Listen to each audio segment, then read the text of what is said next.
Welcome to today's lesson, Greek mythology, types of myths.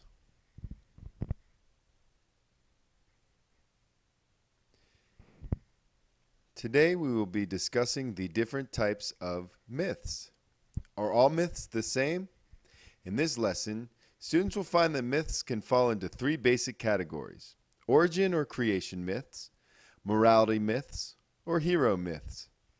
By hearing and reading a variety of myths, they will have the opportunity to determine possible reasons why each myth was written and then determine the category it best fits. So today you will be able to define the three types of myths and analyze a myth through a written response to determine the author's purpose. Why did they write this myth? Let's get started. There are three major types of myths: creation and origin, morality myths, and hero myths. In today's lesson, we're going to look at each type of myth, find out a definition, examples, and then we're going to read an example of each type of myth and analyze it for the author's purpose. Before we begin, make sure that each student has received a copy of the Types of Myth packet. If the packet has not been passed out, pause the video while you pass out the packet. Let's take a look at the Types of Myths reading packet. We'll start on the first page. As we review each type of myth, make sure that you record the name of each type of myth in this column.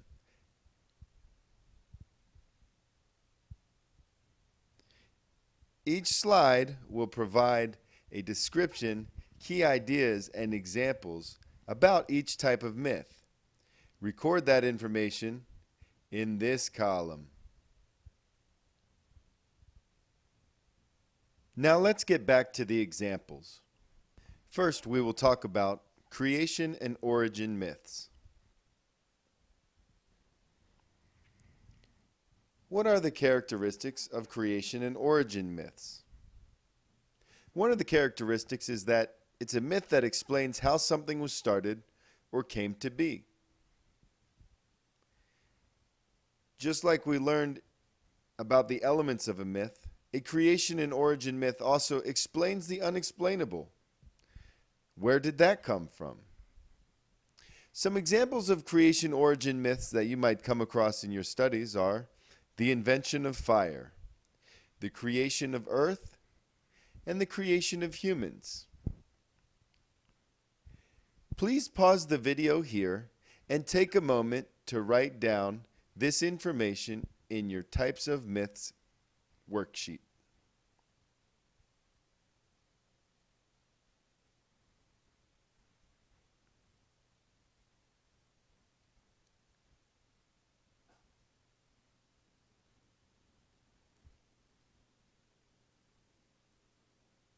Now we're going to move on to morality myths.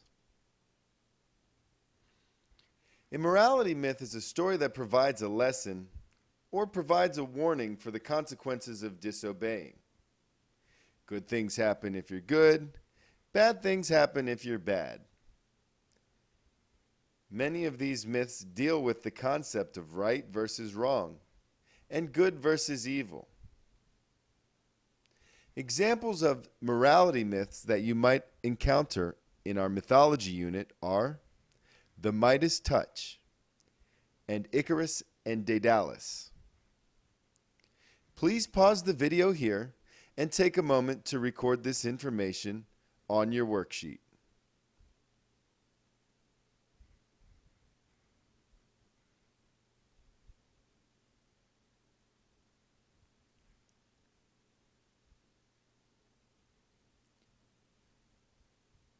Next, we will move on to hero myths.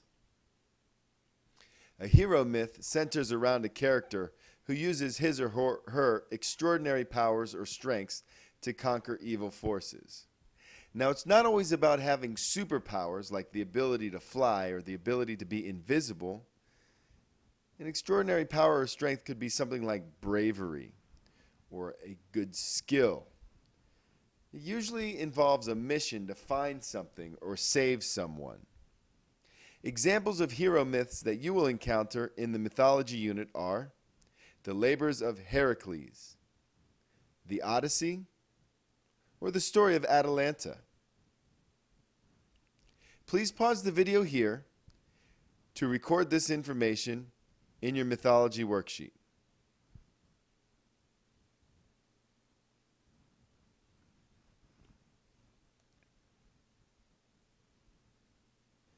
So now that you've learned about the three different types of myths, it's time to read and analyze some examples.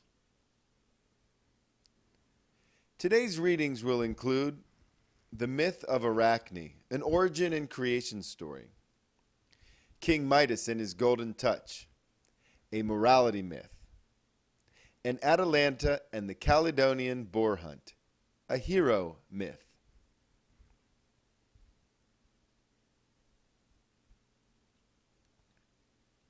Let's start with the myth of Arachne. Before we read, did you know the official name for a spider is arachnid? And in Spanish, spider is said araña. Use this information as a hint to what you might find out in the origin creation myth of Arachne. Please turn to the second page of your Types of Myths reading packet and follow along as I read aloud the myth of Arachne.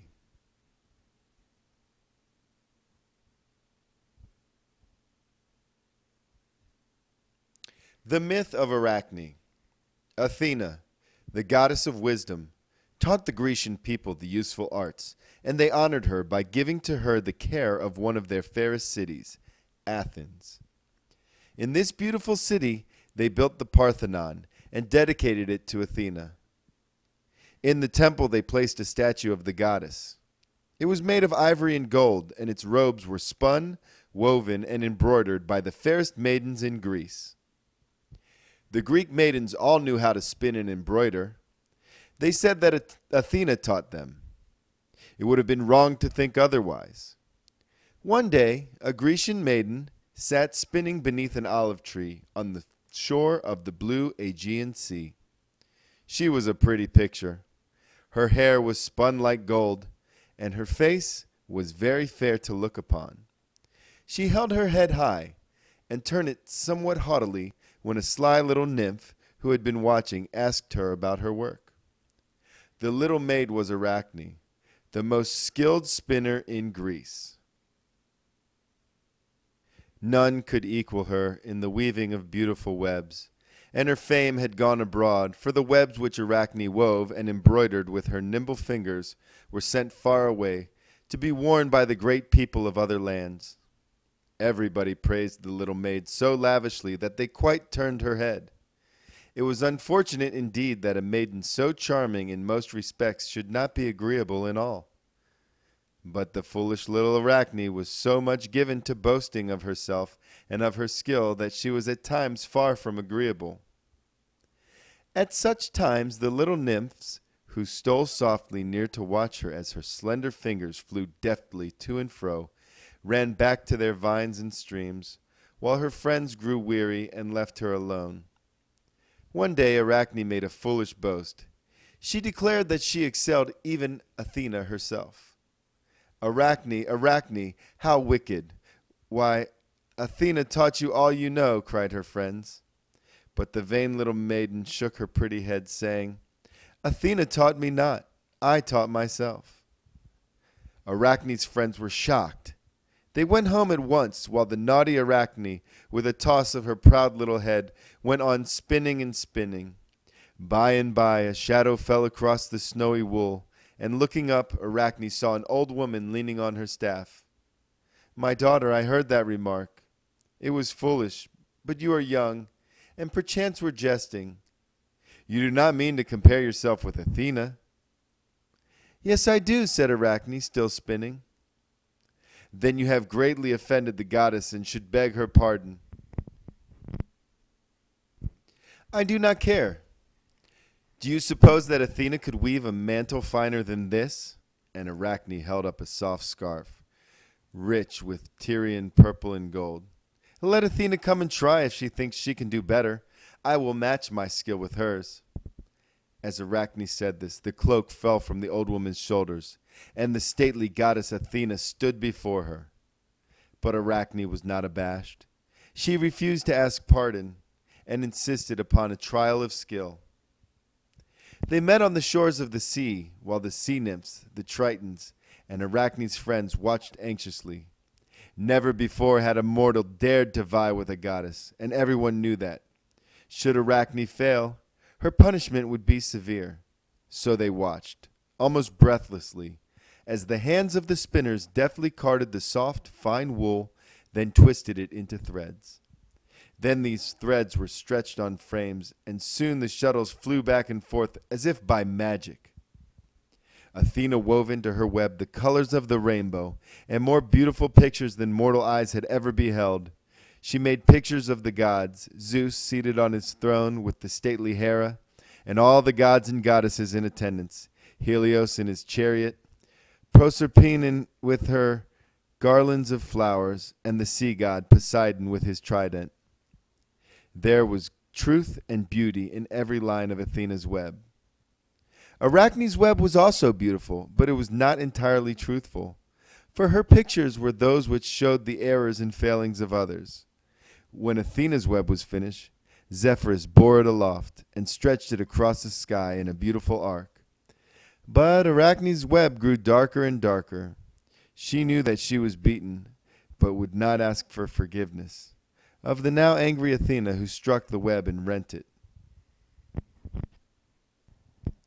Arachne snatched the fragments and would have strangled herself, but Athena said, Ah, Arachne, there is no pleasure in working for others unless truth and beauty enter into all which we do.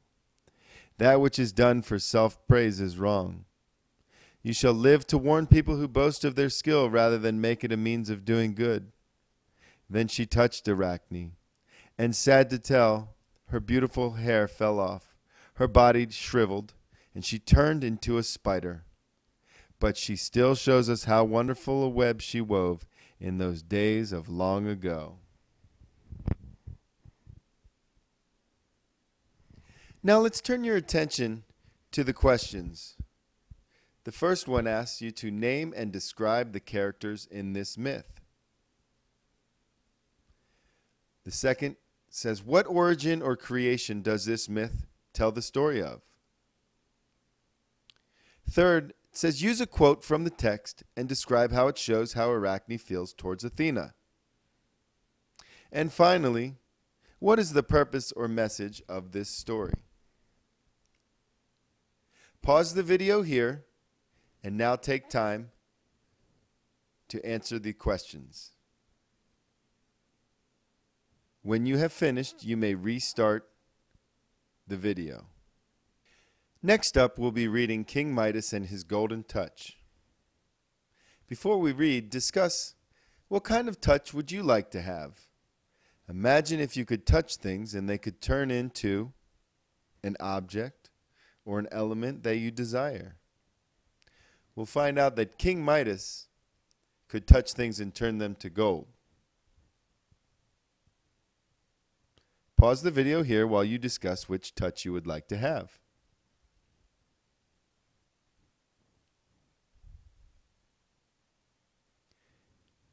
Next, take a look at the attached video.